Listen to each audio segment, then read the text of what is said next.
نو دنیا کې ور ځان سره حساب کې دا د ګنټې حساب د ځان سره وکړه چې نن ورځ زما دا 15 یا 14 غنټې او اولنې غنټه ما پس کې تیر کړی را پرې کې مې خلاف د الله ډیر کړی دي او کړه الله د رضا کارونه مې ډیر زیات کړی دویمه غنټه زما پس کې تیر شو زما د غونډه ورځ پس کې تیر شو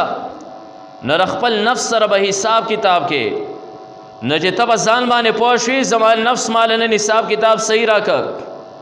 زما نفس نن دا زندگی په صحیح طریقې سره تیر کړي نو بیا پرې باندې د رب کائنات شکر وباسه چې زره قیامت پر ورځ باندې یو ورځ حساب کول خدای لره خو آسان شو بیا دویم ورځ د ځان سره حساب کتاب وکړه نه که دویم ورځ هم ستا صحیح راووته ما سوتن ته حساب وکړه زما د زندګۍ یو ورځ الله له حساب ورکول دا هم آسان شو په ما او که خدا نه خواسته نن دې ځان سره حساب کتاب وکړې نفس سره د محاسبه وکړه ماښام تا ته اندازه ولګېده چې فایده دې کمه کړې او نقصان دې ډېر زیات کړی دی نو بیا هغه رب تا ته په دنیا کې د توبې دروازه کولاو کړې ده د شپې پسې حصه کې پاسه او 2 رکعاته نفل وکړه او رب کائنات ته استغفار وکړه نه د خپل استغفار او د توبې په ذریعې سره دی دا د ورځې هغه نقصانونه ختم کړل نو اوس هم خوشحاله شه دا الله شکر ادا کړه چې نن ورځ خو مې هغه خپل ګناهونه دلته کې وینځل ختم مې کړل نو د دې وجې نه الله فرمایل چې انسانه د قیامت په ورځ باندې په یو ځای حساب کتاب دا ډېر مشکل کار دی او که هلته ستا سره حساب کتاب هم شي او ستا یو ورځ دا نقصانی راوخته او فایده پکې کمه او نه هلته خو د توبې دروازه هم بنده ده بیا خو هلته کې د دې ورانول د ګناه دا هم ډېر زیات مشکل کار دی نو دا ستا دپاره مشکل ده خو الله فرمیل یا ایها الذین آمنوا اتقوا الله اے مومنانو د الله نه ویریږئ ولتنظر نفس ما قدمت لغد او هر یو نفس دې وګوري چې د سبا دپاره ما څه ولیږل دا حساب کتاب د ځان سره وکړه د نفس سره محاسبه وکړه چې څه دې ولیږل قیامت له پرې کې نن ګناهونه ډېر زیات لیږلي او که نن دې ځان سره د ثواب کارونه ډېر زیات د ځانه مخکې لیږلي نو الله مونږ ته طریقه وښوه چې هر ټیم د ځان سره دا حساب کتاب کوه چې ما د سبا دپاره څه ولیږل او د الله رسول مونږ ته را طریقه وښوه نبی علیه الصلاة والسلام فرمیل الکیس من دان نفسه وعمل لما بعد الموت هوښیار هغه سړی دی چې دی په خپل نفس باندې نگراني کوي او نظر ساتي وعمل لما بعد الموت او د هغه مرګ نه وروسته چې کومه زندګي را روانه د هغې عمل کوي په نفس باندې تا نظر کو چې نن دې نفس څه وکړل ثواب ډېر زیات وکړه که ګناه ډېر زیات وکړه او بیا د هغې سره سره مخکې بیا که ګناه ډېر زیات په ګناه د توبې په ذریعې سره ورېجه که ثواب دې ډېر زیات کړی نو بیا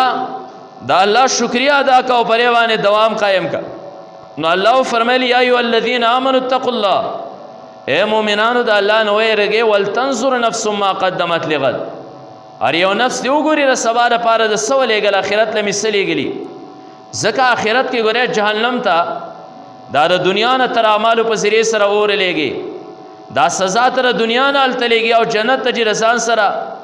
تر راحتونه لیږي هغه به د دنیا نه لیږي نو حافظ ابن کثیر رحمت الله علیه دا آیات د لاندې نه لیکي حاسبوا انفسکم قبل ان تحاسبوا اے مسلمان حساب د خپل نفس نه اله مخکې د دې نه چې ستا نه حساب واغستی شي تر ماښام د ځان سره حساب کتاب د نفس سره کوه نفسه نن خو دې ورځ تېره کړه اوس مې برې باندې پوه کړه چې نقصان د ډېر وکړه او که فایده دې نن ډېره زیاته کړې ده نو چې کله تر رب کائنات لال تر قیامت پر باندې حساب کتاب ورکې د دې نه مخکې خپل نفس سره دلته کې حساب کتاب وکړه ماسخوتن شو تعالی خپل نفس تعالی حساب کتاب نشي درکولی چې دی به د الله په مخ کې الله له حساب کتاب ورکړي تعالی د ورځې د یوې ورځې د منټ او د سکند تعالی حساب نشي درکولی نو بیا به د قیامت پر ورځ د رب په مخ کې 88 کالو حساب کتاب دې څنګه ورکړي حافظ ابن کثیر وایي چې حاسبوا انفسکم قبل ان تحاسبوا دا خپل ځان سره حساب کوه مخکې د دې نه چې ستا سره حساب وشي او انظروا ماذا ادخرتم او وګوره چې تاسو ذخیره کړل لانفسکم من الاعمال الصالحه لیوم میعادکم وعرضکم علی ربکم. لږ پرې باندې هم نظر کوه چې ځان لپاره دې څه ذخیره کړل د قیامت د ورځې لپاره او د الله په مخ کې را پیش کولو لپاره تا څه ذخیره کړي. نو دا حساب کتاب درې نفس سره چې کوم دی نو دا کوه. نو قرآن کې هم موږ ته طریقه واضحه شو، نبی علیه الصلاۃ والسلام هم طریقه واضحه کړه چې انسان د خپل نفس سره یومیه حساب د شپې کوه. نو چې کله ستا د نفس یومیه حساب تاله درکوي نه دی به د قیامت پر ورځ باندې رب له حساب ورکړي، خو چې تاله د ورځې حساب نشي درکولی نو بیا د قیامت پر ورځ باندې هغه به د ثابت زندګۍ رب کائنات له څه حساب ورکړي. نو هر یو مسلمان له به کارداري چې د کومه نن ورځ تېره کړه ماسخوتن د دی پر خپل ګریوان کې سوچ کوي چې کمایي مې څومره وکړه او څومره چې کوم دی نو نیک اعمال مې وبایلل، نقصان مې څومره نن کړی ده او فایده ما څومره کړې ده. په دې وجه باندې علماو لیکلي دي چې په دې باندې د امت اجماع ده چې دا مسلمان باندې د خپل نفس سره حساب کتاب دا واجب دی. ګورې موږ او تاسو سره د نفس سره حساب کتاب نه کړی ماسخوتن چې نفس حساب راوړه. سحر چې کوم دی سحر یو ټیکدار دا ولیږي خپل نوکران او پلار بچي ولیږي د دیاړۍ دپاره یا یو دکان ته ولیږي لاړ شي دکان ته او ماسخوتن ورته حساب کتاب راوړئ. و دا یومیه حساب دی چې کوم دی نو ماسخوتن د خپلو بچو او د خپلو نوکرانو لوالي. نو که چېرته کې یومیه حساب یو نوکر او بچی نشي پیش کولی او دی بیا د کال او د 2-3 کالو حساب به څنګه ورکړي. نو همدغه شانتې علماو لیکلي چې اجمع العلماء علی وجوب محاسبة النفس. علماو پرې خبره باندې اجماع او اتفاق دی چې را خپل نفس سره محاسبه کول دا واجب دی. ګورې پس کې فیما سلف من الاعمال وفیما یستقبل منها، کم چې تیر شوي اعمال دی پرې کې به هم د نفس سره حساب کتاب کې نفس سری ګټلی دی او سری بایللی دی وایي حساب راکا. او دغه شان د مستقبل د اعمالو به هم د نفس سره حساب کتاب کې چې نفس سبه ګټي او سبه بایلی حساب وسره کا. نو کم یو انسان چې یومیه حساب د خپل نفس سره د ماسخوتنې کوي نو دی انسان د خپلو فایده او په خپلو نقصاناتو باندې نظر دی. خو چې ماسخوتن تا دې ته سوچ ونه کړه چې دا ورځ په څه کې تېره شوه نو بیا تا د خپلې غلطۍ څه معلومیږي او تا ته بیا خپل اجرونه څه معلومیږي. نو بیا لاړې ته چې کوم دی نو د دنیا نه غرق لاړې. په دې وجه باندې محاسبه د نفس سره به څنګه کې علماو لیکلي دي چې هر یو انسان چې کوم دی دې خبرې ته سوچ کوي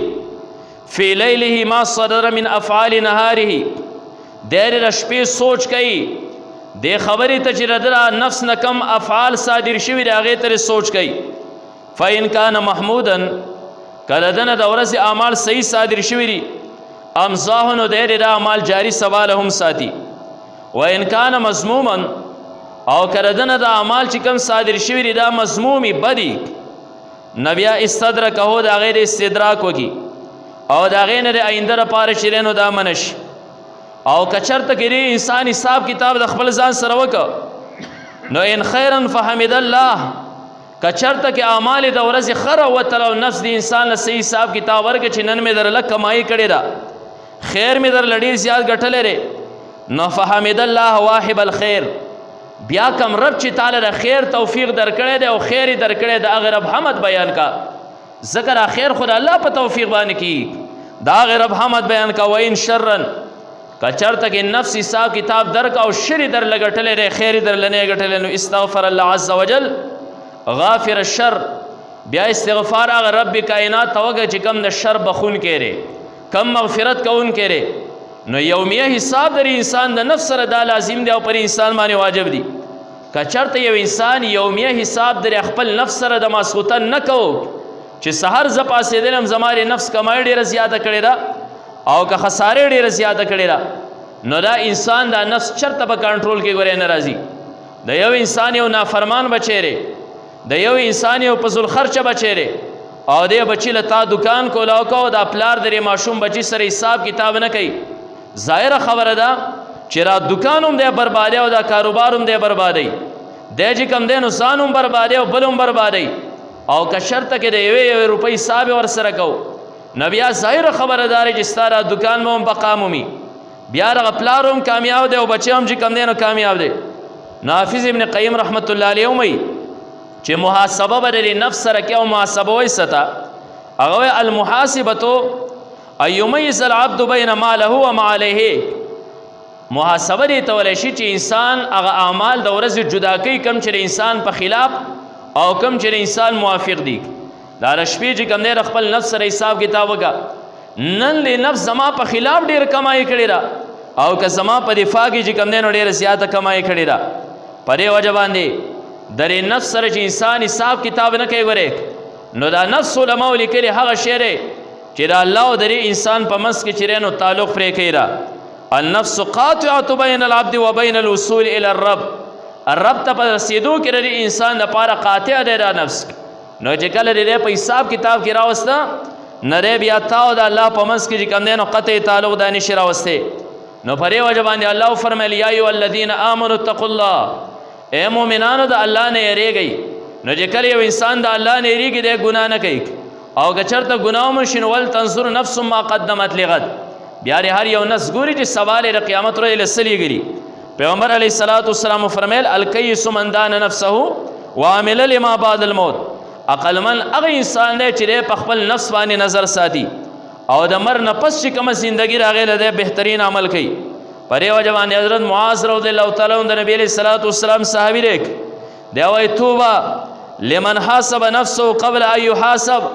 د هغه انسان دپاره خوشحالي ده او د هغه انسان دپاره کامیابي ده کم چې د حساب کتاب نه مخکې د خپل نفس نه چې کوم دی نو حساب کتاب واغسته چې د قیامت په ورځ باندې د رب کائنات مخکې ته پیش کېږي او حساب کتاب ورکې فمن یعمل مثقال ذرة خیرا یره ومن یعمل مثقال ذرة شرا یره. ذره د خیر کړی هم به تا د خویه کېږي ته به وینې ذره د شر کړی دی ته به یې مالته وینې تا د به خویه کېږي. نو چې هغه د زندګۍ حساب کتاب ته رب کائنات مخکې ورکولی شي د هغې نه مخکې د خپل نفس نه روزانه حساب کتاب وله چې کله ستا نفس تاله حساب نشي درکولی د قیامت په ورځ ته پوه شي زه برباد یم. رب کائنات ته به د غونډې زندګۍ چې کوم دی نو هغه څنګه بیا حساب کتاب ورکوم. په دې وجه علماو لیکلي العاقل من اتقى ربه وحاسب نفسه. عاقل انسان هغه دی چې د خپل رب نه ویرید او د خپل نفس نه په دنیا کې حساب واغسته چې نفس حساب راګسترې وګټل کم ځای ته دې ورسولم نقصان دې څومره وکړه فایده دې څومره وکړه. نو العاقل من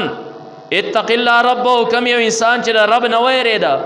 د رب نه یره انسان د ګناه نه بچ کی او انسان چې د ځان سره حساب کتاب کوي بیا د انسان هم د ګناه نه بچ کی.